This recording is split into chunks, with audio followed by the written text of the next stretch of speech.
Admittedly, things have been a little slower in the transfer portal this time for Hugh Freeze, but there's still plenty to talk about. The latest transfer is in on the offensive side of the ball. Let's get to know him and talk about what it means for Hugh Freeze and the Auburn Tigers.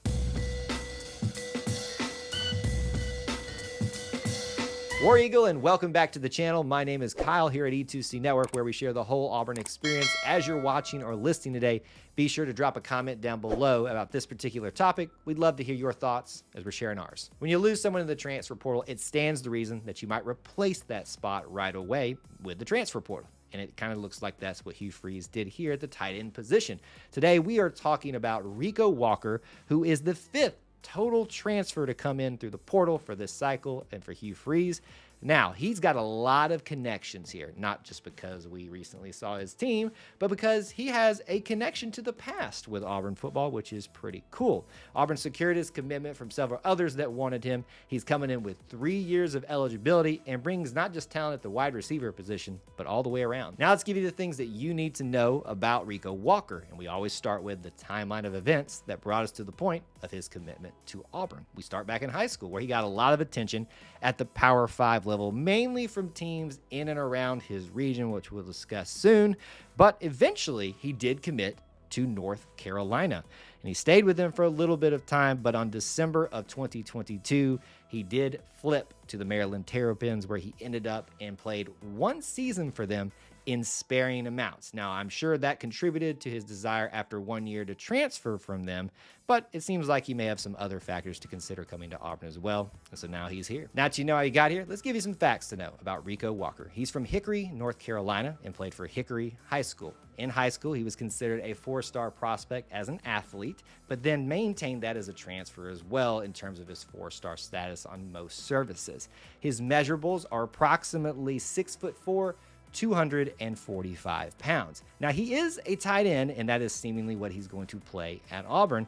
But as I said, he was an athlete coming out of high school. Some people even wanted him at the edge rusher position. Just goes to show you the versatility of this guy. Now let's back up those facts with a few stats. As you would imagine, with only 1 year under his belt at Maryland, I'm not going to have a lot of stats to talk about, but we'll give you what we have. He played in approximately 7 games, had 4 catches for 27 yards, which is about 6.8 yards per catch. So like I said, not a lot to discuss or really bat an eye at, but at least you have it now to use when you're discussing him. Lastly, in this section for getting to know Rico Walker, I want to talk about the storylines around his commitment. Now, I mentioned that he has connection to Auburn's past. His father played for Auburn on the 1993 team, which you should know about.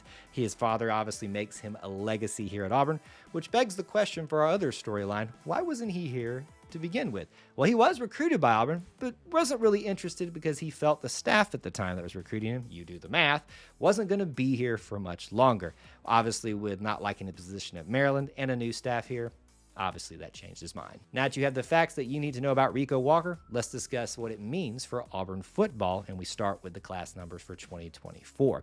As of his commitment, that's what this is. Keep in mind, anything that happens after this would adjust this. We're talking about as of his commitment. It's 26 commits, counting the transfers, 5 total transfers, 11 on offense, and the first at the tight end position. Now let's look at what Rico Walker provides in filling out the depth chart, specifically at the tight end position. If you look at the tight end position right now, it's got a lot of openings, but you've got 2 major seniors that are returning, Luke Deal and obviously Rivaldo Fairweather, and Micah Riley, who's coming up in the ranks as well. So there's a lot of room behind those 2 guys right now to fill in the depth chart, but also probably find some playing time too. Now let's look at where Rico Walker is from in terms of the recruiting game and creating pipelines for the future. We mentioned already that he's from the state of North Carolina, which would make him the second one from that state in this class, the other one being Amaris Williams. It's not traditionally an area that Auburn goes to a ton, but every once in a while you'll see them pull a pair or 2 out of here. And lastly, what does Rico Walker's commitment mean for filling out the rest of the class, and specifically at this position in that 2024 class?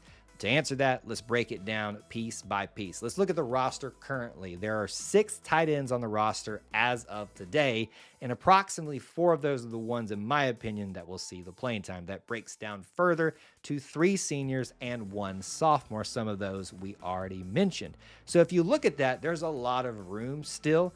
I'm not saying that we're necessarily going after another tight end in the transfer portal, but it wouldn't surprise me if they wanted to fill out the depth with a younger person like Rico Walker, since you're going to be losing so much upperclassmen leadership at this tight end position. My gut tells me no, but don't be surprised if they do. So those are the facts that you need to know about Rico Walker and what it means for Auburn football. We'd love to hear your thoughts now down in the comments section below. And on your way out, make sure you check out the links in the description, specifically here on YouTube, for ways that you can help support us here at E2C Network, where we share the Auburn experience. War Eagle.